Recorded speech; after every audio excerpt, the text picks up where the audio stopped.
Bismillahirrahmanirrahim. Jangan sampai kita berpikir ketika kita baru patah hati, lantas dunia sudah berakhir. Masih ada Allah. Iya sih, tapi gimana dong hidup saya nggak bisa hidup tanpa dia. Ada Allah. Nanti setelah Allah tunjukin, baru kita bilang untung ya dulu diputusin, mau gitu. Udah gitu kayak pamer gitu ke mantan nih biar dia nyesel. Wah, posting yang keren-keren, hasil editan, pencitraan. Karena salah satu prestasi kita tuh bisa bikin mantannya nyesel gitu kan. Astagfirullahaladzim.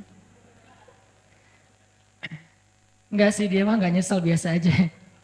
Artinya kegeeran kita doang kali ya. Wah, dia pasti udah nyesel nih, gua sekarang dokter.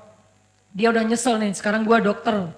Dia udah nyesel nih, sekarang gua pengusaha sukses. Dia udah nyesel nih dan segala macam. Enggak pasti juga sih. Yang jelas kita jadi ngerasa benar ya, Allah menyelamatkan saya dari dosa. Coba kalau nggak diputusin dulu, mungkin kita sama-sama udah jadi pembuat dosa yang harus kita bayar mahal dosa-dosa kita itu di dunia dan di akhirat. Satu, oh gara-gara diputusin sama dia, akhirnya Allah mempertemukan saya dengan orang yang lebih tepat buat saya, bukan lebih baik ya. Karena lebih baik itu berarti kita menjudge. Belum tentu dia jelek, enggak. Yang lebih tepat buat kita. Dan dia juga dikasih yang lebih tepat buat dia. Karena kasusnya banyak teman-teman. Ada kasus seorang ibu yang sakit kanker, dirawat di salah satu rumah teduh yang tempat istri saya tuh ditinggalkan oleh suaminya. Suaminya ketika tahu istrinya sakit kanker malah pergi ninggalin dia. Tapi di kasus yang lain justru ada seorang suami setia banget nungguin istrinya, ninggalin semua pekerjaannya, tinggal di Bandung untuk jaga istrinya berobat.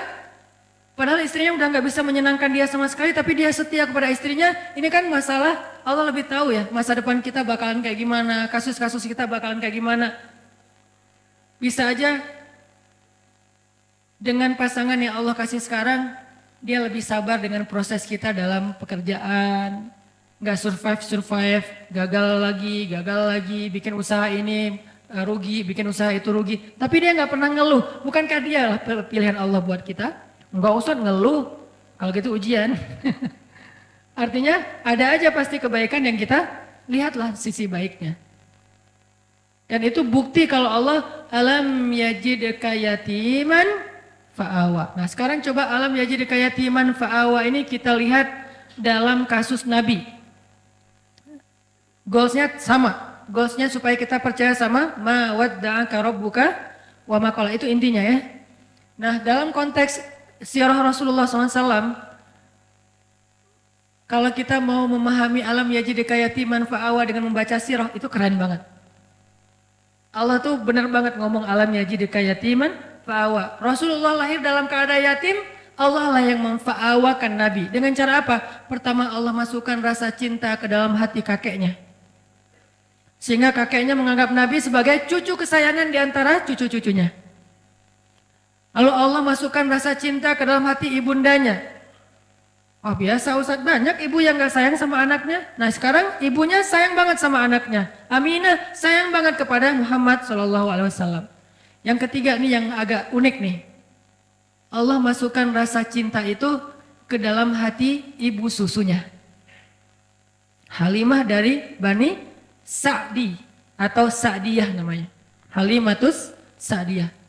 Kan ceritanya Halimah tuh mereka dari kabilah Sa'di itu, dari orang-orang pedalaman, biasanya suka ada musim kerjanya, suka ada kerja musiman. Nah kerja musiman itu apa? Nyusui anak-anak orang terpandang di kota Mekah. Sehingga beberapa cewek dari Bani Sa'di itu pada musim menyusui mereka datang, yang mereka udah bisa menyusui, mereka datang ke Mekah mencari anak-anak orang terhormat di Mekah untuk disusui. Tujuannya dua. Satu, mendapatkan bayaran dari profesi itu. Kedua, bisa mengikat hubungan kekeluargaan antara keluarga si perempuan ini dengan keluarga bayi tersebut yang ayahnya adalah kepala kaum. Itu tujuan menyusui pada masa itu. Dan kalau sudah diikat persaudaraannya jadi kayak koalisi gitu, jadi geng gitu kan. Kalau ada sesuatu yang terjadi kepada keluarga ini, nanti yang akan ngebelain mereka itu adalah kabilah yang mereka sudah punya hubungan tadi tuh. muakhad namanya, atau punya kayak perjanjian gitu. Nah, ketika perempuan-perempuan, cewek-cewek dari Bani Sa'di datang ke Mekah, di antara mereka ada Halimah, mereka kan nyebar tuh. Sesuai dengan rekomendasi dari temennya, yang kenal dari sebelumnya, punya link apa segala macam. Datang ke rumah-rumah orang-orang terpandang di Mekah, terus cewek-cewek itu pada satu persatu mendapatkan bayi untuk disusui. Ada yang dapat bayi dari anak orang kaya, ada yang dapat bayi dari anak pemuka kaum, ada yang dapat bayi dari seorang anak yang dermawan, apa dan segala macam, banyak lah, pokoknya banyak keuntungan. Kecuali Halimah. Ketika yang lain udah dapat bayi-bayi keren, kamu dapat siapa?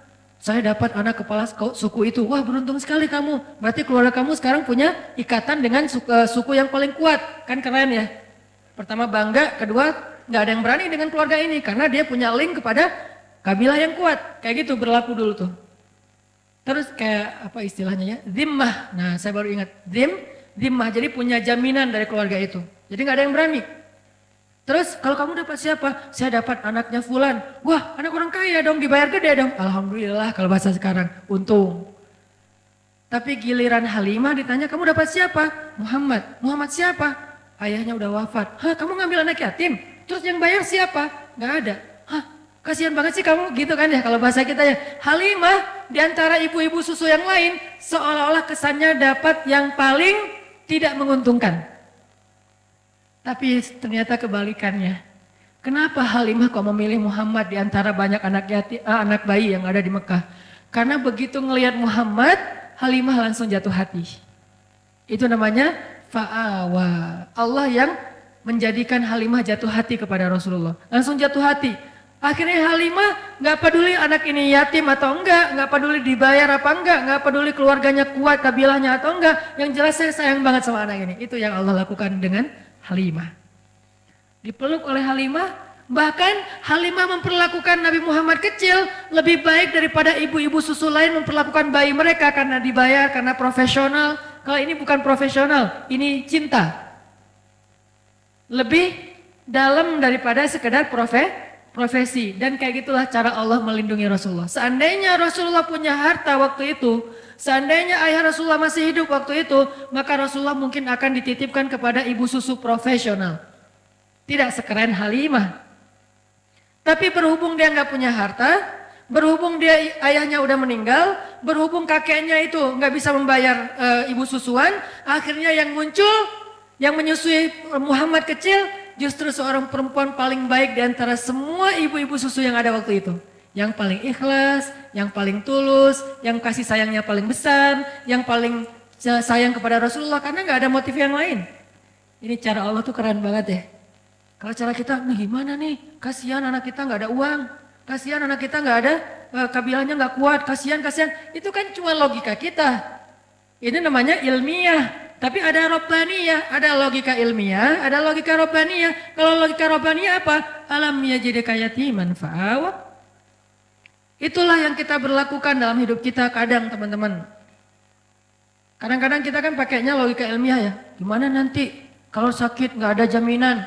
Gimana nanti kalau udah lulus tapi nggak ada jaminan? Gimana nanti kalau ayahnya meninggal terus nggak ada warisan? Gimana? Ikhtiar mah ikhtiar aja. Cuman iman nggak boleh ngikutin ikhtiar. Dia terpautnya ke langit. Ikhtiar itu di bumi. Udah aja yakin sama Allah, alam yajidka yatiman fa'awa. Saya anak tukang pangkas, tapi kuliah di Mesir. Saya anak seorang ibu yang cuma ibu rumah tangga, punya warung kecil di depan rumah, tapi nggak pernah untung. Soalnya dimakan sama anaknya semua tuh, semua dagangan. Jual apa? Mak boleh ambil. Jadi kerjaan kita tuh makanin warung mak. Jadi nggak pernah untung. Yang ada rugi. Kok bisa kuliah di Mesir? Bukankah alam yajidka yatiman fa'awa? Allah punya banyak cara. Bisa aja Allah kasih caranya dengan saya ada sedikit prestasi dalam bidang tarik suara gitu. Musabakoh maksudnya. Bidang musabakoh kayak alhamdulillah pas tampil bukan karena saya ngajinya bagus, kebenaran musabik itu mutasabik. Peserta yang lain asal tampil serak wae. Yang ini serak, yang ini salah baca. Ya udah alhamdulillah menang ya. Bukan karena bacanya keren, karena yang lain lagi nggak fit.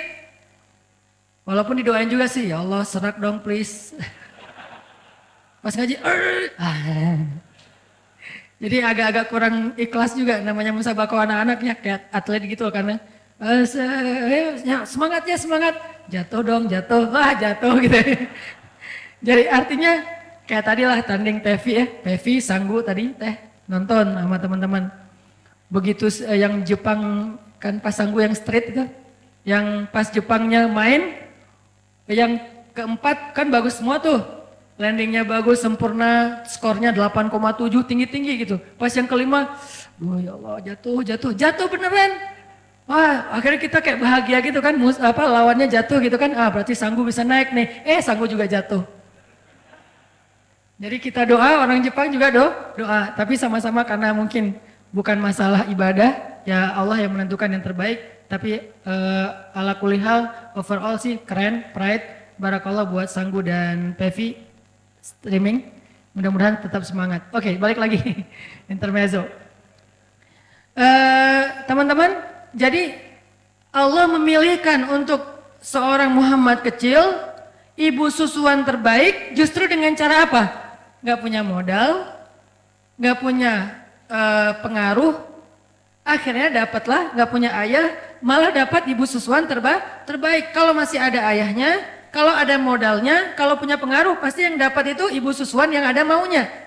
Ini cara Allah teman-teman. Alam yajidika yatiman fa'awa. Selesaikah di situ? Belum.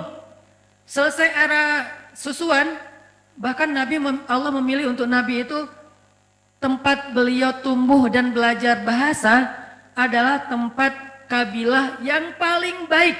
Karena ada beberapa ibu susuan dari kabilah-kabilah yang banyak, Allah pilih untuk Rasulullah kabilah Sa'diyah. Kabilah Sa'diyah ini apa? Yang ngomong bahasa Arabnya tuh paling lekoh. Yang ngomong bahasa Arabnya paling lekoh di antara orang Arab. Yang paling ningrat gitu kalau ngomong.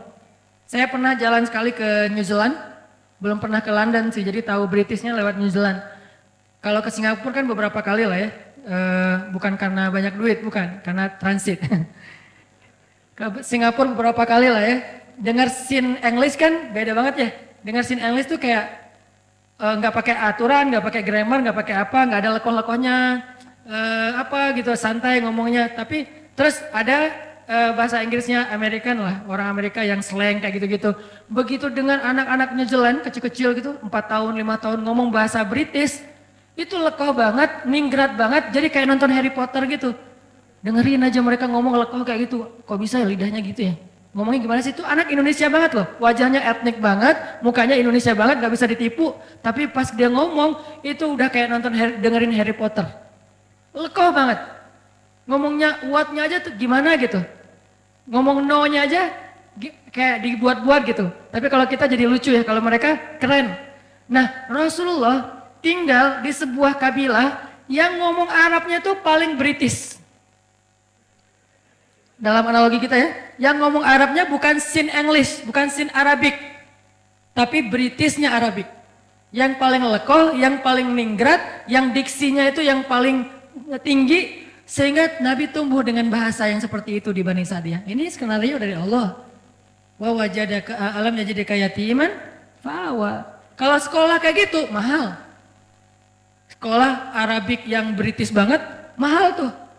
Dan yang sanggup sekolah kayak gitu hanya orang-orang kaya. Rasulullah, Allah punya cara sendiri. Allah tuh luar biasa, luar biasa. Gak ada duit, gak masalah kata Allah. Nanti aku undang aja hambaku yang paling tulus, yang dia bisa ngajarin hambaku ini bahasa Arab yang paling British. Arab yang paling British, ini jangan di-cut ya, jadi salah paham. Arab British apa maksudnya Ustadz? Maksudnya elegan gitu. Maksudnya elegan, lekoh, ningrat, diksinya keren. Nah setelah Nabi lekoh bahasa Arabnya, era pendidikan bahasanya udah selesai, kan yang paling bagus bahasa itu dari kecil ya.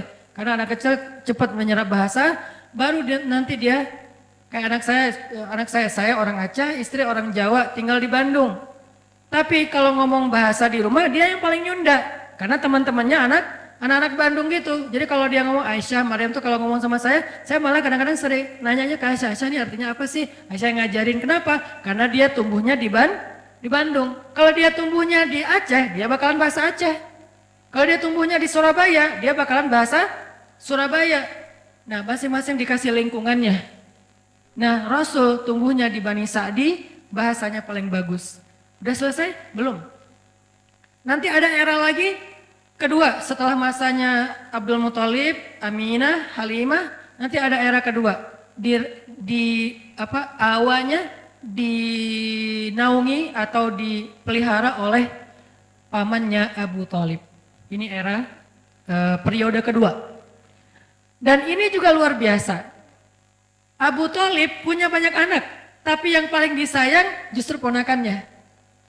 Punya banyak anak, tapi yang paling disayang justru ponakannya. Kemana-mana pergi pasti yang dibonceng ponakannya. Muhammad ikut paman, ikut boncengan, memotoran gitu.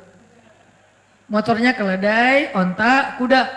Memotoran aja keliling Mekah, ke Suriah dulu namanya Damaskus, kemudian ke Yaman. Yang dibawa memotoran sama Abu Thalib touring kemana-mana itu siapa? Ponakannya, bukan anaknya justru. Kenapa bisa kayak gitu? Allah masukkan cinta ke dalam hati Abu Thalib sehingga diantara semua keluarganya yang paling disayang justru bukan anaknya tapi ponakannya. Allah yang bikin kayak gitu. Sehingga karena sayangnya Abu Thalib kepada Rasulullah kecil, Muhammad kecil, akhirnya Abu Thalib tuh mikirin banget pendidikan Muhammad kecil. Mikirin banget. Gimana ya cara anak ini jadi seorang pemimpin? Anak-anak yang lain gak gitu-gitu amat. Tapi yang ini difikirin sama kayak seorang ayah mikirin nanti dia SD-nya di mana yang bagus ya? Browsing, banding-bandingin, komparasi yang satu dengan yang lain, harga, kurikulum segala macam kan ya? Nanti SMP-nya di mana ya? Nanti dia belajar ini di mana ya? Nanti dia belajar itu di mana ya? Sama kayak sekarang saya mikir anak saya nanti kalau yang dia laki-laki dia harus bisa satu. Buat saya pribadi ini subjektif banget ya. Karena saya mengkader dia rambutnya harus panjang keriting, berarti dia surfing skateboard. Karena model rambut udah dapet nih, kayak reggae banget lah ya. Surfing skateboard harus bisa. Berarti belakang rumah saya harus bikin mini rem, biar dia latihan sendiri gitu. Satu. Dari sisi mainnya. Dari sisi intelektualnya. Mulai sekarang karena istri memang sama-sama belajar di Mesir, diajarin bahasa Arab. Jadi kita kalau ngomong rahasia dengan istri di rumah, udah ketahuan sama anak-anak, tahu. Walaupun mereka nggak bisa ngomong bahasa Arab, tapi ngerti kalau kita ngomong bahasa Arab. Saya misalnya bilang mau sesekali makan mie instan gitu kan ya. Kan biar anak-anak nggak ikut-ikutan, saya ngomongnya rahasia sama istri, pakai bahasa Arab. Saya pengen makan makaronah gitu ya. Baba mau makan mie instan ya, gitu langsung. Ketahuan, nggak bisa rahasia-rahasiaan lagi. Atau mau keluar gitu, kita keluar berduaan yuk, tapi pakai bahasa Arab. Gitulah pokoknya. Jadi kita keluar berduaan yuk, nggak usah bawa anak-anak, pasti ketahuan. Kita mau ditinggal, kata mereka. Jadi karena udah dilatih di rumah dari sisi intelektualitasnya, bahasanya, nggak harus lancar ngomong, tapi ngerti secara listening. Terus Al-Qur'annya, pokoknya bagian saya mah main aja, bagian yang tadi pendidikan, apa segala macam, istri aja lah. Ngafal Quran, ngafal hadis, bahasa Arab, ya sama Umi aja deh. Sama Baba apa? Yuk kita jalan yuk kita main yuk. Bagian seru-seruan gitu. Supaya dia nanti, kalau saya cita-citanya, anak saya tuh, kalau laki-laki, tampilan reggae, tapi instalasi di dalamnya tuh, softwarenya Mekah. Jadi anak main tapi hafal Quran, pengennya mah. Ya namanya juga orang tua kan ya. Nah Abu Thalib mikir banget buat Muhammad kecil. Gimana anak ini jadi seorang leader, gimana anak ini jadi seorang yang luar biasa, pemimpin umat, itu difikirin sama Abu Thalib. Kenapa kok bisa gitu-gitu amat? Allah titipin Muhammad kepada Abu Thalib. Alam yajidika yatiman fa'awa. Allah yang titipin. Kalau Allah titipin itu udah keren banget, udah pasti. Sehingga di sebelah Ka'bah itu teman-teman, sebelah Ka'bah itu ada sebuah spot, sebuah tempat kongres para ketua kabilah, pemimpin kabilah di Mekah, namanya Darun Nadwah. Itu di sebelah Ka'bah. Kalau sekarang mungkin jadi kayak makam Ibrahim gitu kan, kalau yang pernah umroh, daerah-daerah situ. Jadi sebelah Ka'bah ada tempat orang-orang kepala suku Mekah itu sering bikin kongres. Bikin meeting, bikin apa, ngomongin tentang kota Mekah, ngomongin tentang perdagangan, ngomongin tentang politik, ngomongin tentang perang dan seterusnya. Semuanya di situ, namanya Darun Nadwah. Nah biasanya setiap ketua kabilah kalau pergi ke Darun Nadwah itu mereka bawa anak kesayangannya yang laki-laki sebagai kaderisasi. Jadi pendidikan pada masa itu tuh bukan sekolah formal, ikut ayahnya, itu pendidikan pada masa itu. Bukan sekolah formal tapi ikut ayahnya. Sehingga biasanya anak laki-laki nggak akan jauh-jauh dari ayahnya, anak perempuan nggak jauh-jauh dari ibunya. Sehingga Nabi SAW ternyata selalu dipilih oleh Abu Thalib di antara anak-anaknya untuk ikut Abu Thalib ke Darun Nadwah. Yang lain milih anak laki-lakinya, Abu Thalib milih ponakannya. Coba, ngapain dipilih ikut dalam Darun Nadwah? Nanti di Darun Nadwah dia duduk di sebelah Abu Thalib. Duduk di sebelah Abu Thalib, dengerin gimana cara komunikasi dalam sebuah musyawarah, meeting, kongres, gimana cara meyakinkan orang kepada pendapat kita, gimana cara komunikasi yang santun, gimana cara debat yang baik, gimana cara ngatur pemerintahan, gimana tentang politik, gimana tentang jihad, gimana membangun koalisi, gimana, itu Muhammad semuanya dengerin di sebelah Abu Thalib. Kebenaran Abu Thalib yang paling bijak di antara ketua kabilah. Jadi dia kayak belajar langsung ke legend-legendnya gitu. Belajar langsung ke legend-legendnya. Di situ nanti ada Abu Jahal, walaupun belum musuhan ya. Abu Jahal masih dikenal Abu Al-Hakam. Jadi kalau ngeluarin kata-kata itu syair semua. Nabi jadi ngedengar, oh gitu ngomong yang diksinya bagus. Oh gini ngomongnya yang punya wawasan. Oh gini ngomongnya yang menyampaikan teori, analogi segala macam. Muhammad belajar kayak itu. Sehingga ketika Muhammad pulang ke rumah, anak-anaknya Abu Thalib mengupdate berita tentang politik Mekah lewat Rasulullah. Muhammad tadi ngomong apa di sana? Gitu coba. Padahal ayahnya sendiri kepala suku, tapi ayahnya memilih Muhammad kecil. Alam yajidka yatiman fa'awa. Allah itu udah sebaik-baik pembuat rencana lah pokoknya. Ini harusnya menjadikan kita makin belief, makin yakin sama Allah. Kalau diserahin urusan kita ke Allah itu emang dahsyat. Ketimbang kita bikin sendiri, kita nggak apa-apa merencanakan hidup sendiri, merencanakan masa depan sendiri, nggak apa-apa. Tapi tetap serahin ke Allah urusan apa? Urusan jalannya. Jangan sampai kita melenceng. Karena begitu kita melenceng dan menganggap melenceng itu lebih menguntungin kita, berarti Allah udah nggak terlibat dalam hidup kita. Dan kalau Allah udah nggak terlibat, mentok nanti ujung-ujungnya. Kalau kita ngikutin jalan Allah yang lurus, walaupun menurut logika ilmiah kayak nggak jelas gitu, ikutin aja. Karena emang jalan Allah itu unik. Sering banyak surprise gitu kan ya, sama kayak Rasulullah, kok gitu sih harus yatim dulu, kan nggak tahu nih alasannya, pas tahu, oh iya ya, ternyata dengan yatim justru dapat Halimah. Kok gitu sih dengan yatim justru dapat Abu Thalib, dan seterusnya dan seterusnya. Ini era Abu Thalib, ada 3, nanti ada era yang ketiga, Khadijah. Inilah era paling romantis, paling manis dalam hidup Nabi. Era Khadijah. Buat yang belum dapat Khadijah, baca ayat itu. Alam yajidka yatiman. Yatim dalam konteks kita, jomblo. Sendiri kan? Fa'awa, ya Allah, saya yatim. Kasih saya naungan. Siapa naungannya? Khadijah, ya Allah. Sampai pertemukan saya dengan sosok Khadijah dan Aisyah. Ini udah keren banget nih. Khadijah yang sangat luas kasih sayangnya, yang bijaksana, yang matang. Aisyah yang seru. Faraha, maraha. Itu kata ulama tentang Aisyah. Faraha, maraha. Apa Ustaz arti faraha, maraha? Seru. Kalau biasanya saya nggak pakai teks Arab, sekarang saya pakai biar jelas. Artinya saya punya referensi ya. Walaupun gini-gini, LCJ. Kata Ustaz Abu Samad, at-takabbur lil mutakabbir sedekah. Sombong kepada orang yang sombong, sedekah. Sombong sekali-kali. Kata ulama, Aisyah itu faraha, maraha. Artinya apa? Seru. Asik, nggak garing. Nggak ada habisnya. Pokoknya Nabi kalau udah dekat Aisyah, happy pasti. Duduk di sebelah Aisyah, ketawa Nabi sampai kelihatan gerahamnya. Berarti kan happy banget kan? Jarang ada sahabat yang berhasil bikin Nabi ketawa sampai kelihatan geraham loh. Kecuali Aisyah. Dan kata Nabi, Aisyah itu seperti garam. Artinya makanan, mau bumbunya seabrek-abrek, nggak ada garam, tetap aja ada yang kurang. Nabi mau jalan sama siapa aja, ada Abu Bakar, ada Umar, ada Utsman, ada Ali, ada seabrek sahabat. Kalau nggak ada Aisyah, aduh kangen sama Aisyah gitu. Sama kayak kita lagi meeting sama teman-teman, lagi ngumpul sama teman-teman, tiba-tiba sambil meeting sambil japrian, yang garing nih nggak ada kamu. Itu tuh Aisyah banget loh. Jadi Allah memelihara Rasulullah SAW itu era yang ketiganya siapa? Era Khadijah, masanya Khadijah. Apa salah satu ayat tentang fa'awanya Rasul di masa Khadijah? Ketika Nabi dalam keadaan pulang takut, dathiruni, dathiruni, selimuti aku, maka Khadijah langsung menyelimuti Rasulullah. Bukan ditaruh selimut terus pergi, itu mah enggak Khadijah. Ini buat cewek-cewek di luar, kalau kalian pengen jadi Khadijah atau calon Khadijah, jangan cuma ngasih selimut terus pergi nonton, update status sendiri di luar, kayak gitu. Enggak, Khadijah itu menyelimuti Rasulullah dengan selimut dan juga dengan tubuhnya, dipeluk Rasulullah.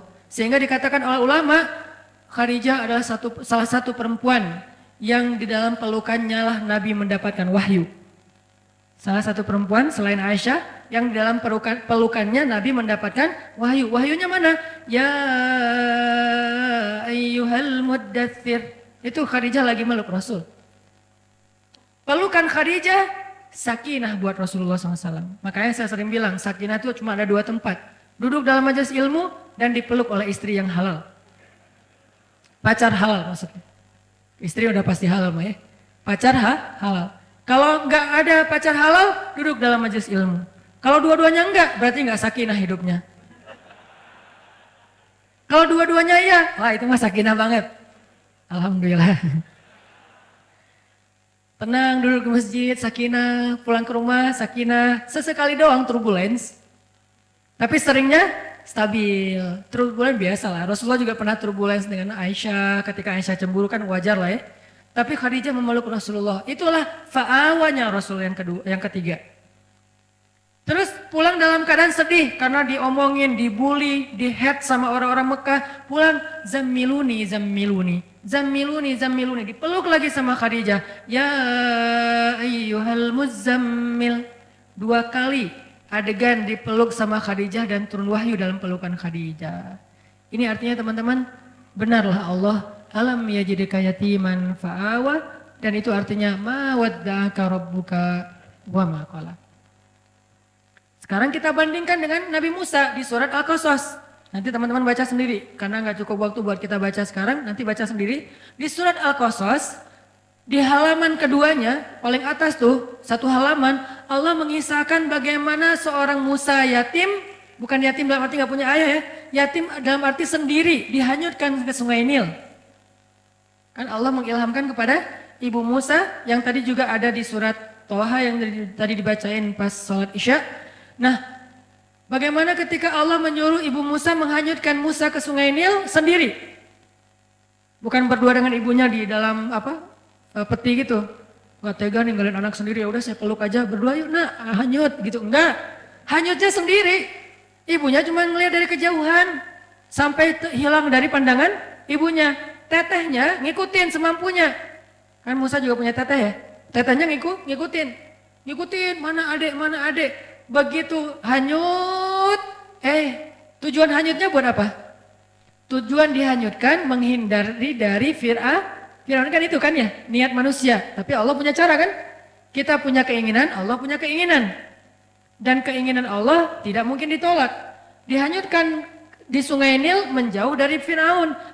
Qadarullah malah masuk ke sebuah selokan sampai ke istana Fir'aun. Ini nih, kok gini ya caranya ya? Nah, hidup kita kadang kayak gitu teman-teman.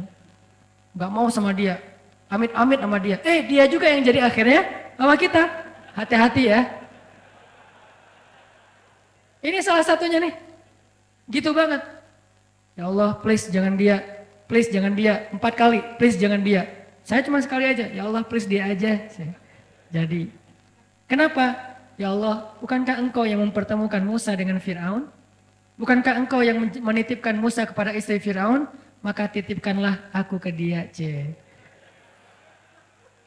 Beda, redaksi doa Ustadz lah ya.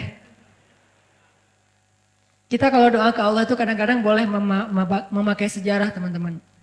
Karena doa-doa para anbiya itu pakainya sejarah banget. Ya Allah, Zat yang mendengar lirihnya suara Yunus di dalam perut ikan. Sejarah kan? Ya Allah, Zat yang tidak membiarkan Ibrahim terbakar di dalam kobaran api. Ya Allah, Zat yang memberikan Musa jalan keluar ketika berada di depan laut. Ya Allah, ya Allah, ya Allah. Sebutin satu persatu sejarah tentang bagaimana Allah menolong hamba-hambanya, baru yang ujung-ujungnya, tolong saya ya Allah. Itu keren banget doa kayak gitu teman-teman. Gak hafal Arabiknya, gak masalah. Pakai bahasa kita sendiri. Tapi baca dulu sejarahnya, jangan salah. Ya Allah yang menyembuhkan Nabi Sulaiman dari sakitnya 17 tahun. Bukan Sulaiman kata Allah, Ayub. Oh iya ya Allah. Jangan kebalik, udah pakai sejarah pede salah pula gitu kan ya.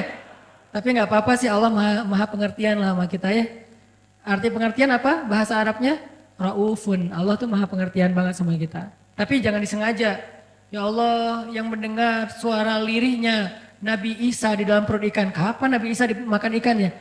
Itu Yunus hambaku, ya Allah itu maksudnya. Ya nggak gitu-gitu apa juga. Tapi baca sejarah tersebutin dalam doa, itu keren banget tuh doa tuh. Ya Allah yang pada akhirnya memberikan seorang keturunan yang soleh kepada Zakaria. Kan gitu kan ya? Beri saya seperti itu. Dikasih Yahya. Ya Allah pengen banget punya anak yang nanti dia menjadi salah satu tokoh pergerakan yang membangun yang menyebarkan kebaikan agamamu, keadilan kepada orang-orang yang terzolimi. Ya Allah seperti seorang ayahnya pendiri Turki Utsmani. Panjang gitu. Beri saya anak laki-laki. Saya kasih nama Ertugrul Ghazi. Dikasih. Sebutin sejarah, baca sejarah, karena saya senang banget sama sejarah. Buat saya sejarah tuh kayak nonton film. Karena saya hobinya nonton, daripada saya cuma nonton film entertain, kenapa nggak nonton film sejarah? Nonton film sejarah bisa dalam makna nonton filmnya atau baca bukunya, itu keren banget. Nikmatin banget adegan-adegan sejarah. Makin tebal bukunya, berarti makin detail adegannya. Gini banget ya, wah luar biasa ya. Diulang lagi, biar adegannya tuh menghayati, kemudian disampaikan dalam bentuk storytelling. Sirah, sejarah para nabi. Itu pas kita berdoa baca kayak gitu tuh kita kayak lagi nostalgia gitu sama Allah. Ya Allah kan Allah dulu pernah gini. Iya. Allah kan pernah gini. Iya. Ya Allah kan pernah gini. Iya. Sekarang giniin saya dong. Oh ya udah deh gitu. Jadi kayak asik gitu kan doanya kan ya. Tapi kalau doa, ya Allah saya pengen ini. Apaan sih kamu? To the point banget sih jadi orang. Gak ada basa-basinya. Walaupun boleh banget sama Allah tuh boleh banget. Cuman kayak kurang romantis kan.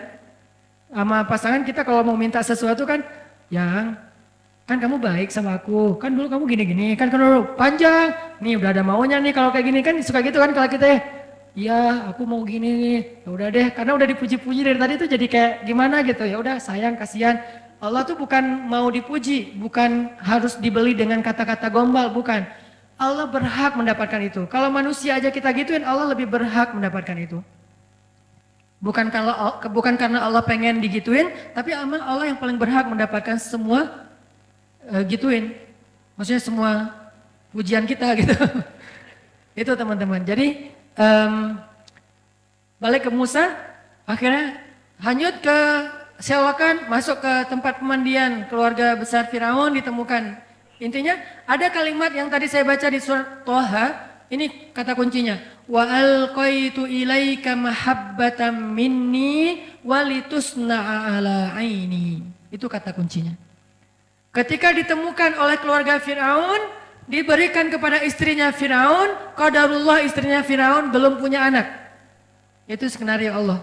Istrinya Firaun belum punya anak. Begitu ngelihat bayi itu, wa alqaitu ilaika mahabbatan minni. Tiba-tiba aku masukkan mahabbah, cinta dariku ke dalam hati perempuan itu supaya dia mencintaimu, jatuh hati. Ini Allah yang bikin. Itu bukti ayatnya. Wa alqaitu ilaika mahabbatan minni. Aku masukkan cinta dariku kepadamu melalui seorang perempuan yang menemukanmu. Walitusna ala aini. Kemudian kamu dibesarkan di istana itu dengan pengawasan dari aku. Allah yang mengawasi. Walitusna ala aini. Kamu dibesarkan, kamu diperlakukan, kamu diapa-apain di dalam istana, ala aini, aku yang mengawasi. Coba. CCTV-nya langsung dari langit. Satelit. Ala aini. Ini kalimat jaminan banget loh. Walitusna'a ala aini. Maka minta kepada Allah, ya Allah, peliharalah saya di bawah pengawasanmu. Sebagaimana engkau memelihara Musa di istana Firaun. Sejarah kan? Sehingga ketika Firaun mau menyakiti Musa, Allah yang membela. Lewat siapa? Lewat istrinya. Datang Firaun, siapa ini? Pasti bayi Bani Israel nih yang mau dihanyutkan supaya nggak dibunuh. Nggak tahu, nemu, kata istrinya. Ya udah aku bunuh aja. Jangan gitu dong. Kalau udah diyang-yangin kan susah ya sama istrinya. Istrinya cantik pula, keren lagi itu dan kesayangan Firaun banget. Sehingga akhirnya istri Firaun membujuk Firaun,